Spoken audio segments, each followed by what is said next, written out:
Para dun sa mga nagtatanong kung ano yung opinion ko dun sa sinasabi nyo na sa mga nagko-comment kanina, ito gusto ko lang linawin na yung about kanyo sa si Senator Rapi Tulfo is nagtip ng 300,000 sa Viva Max.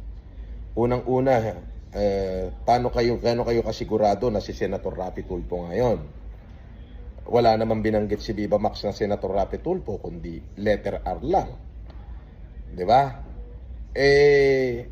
Nung tinignan ko, ngayon kung sakali na katulad ng sinasabi nyo, siya yun, at ano ang opinion ko, well, eto yung kasagutan ko dyan. Panoorin nyo po.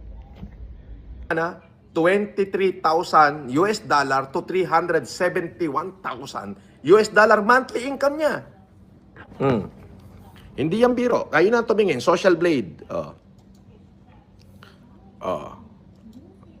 Rapi Tulfo in action. Ayan. Dalawa yung account niya. Itong isang account lang ang buksan natin. Ayan. Rapi Tulfo. Ayan, nakita nyo. So, meron siyang 100K dadagdag na subscriber in last 30 days. 93 million views in the last 30 days. Income niya monthly estimated 23,000 to 371,000 US dollar.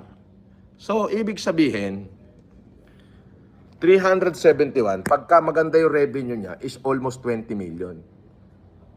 Ngayon, kung sasabihin yung malaki siyang mag-tip sa Viva Max, wala akong nakikitang moral turpitude doon.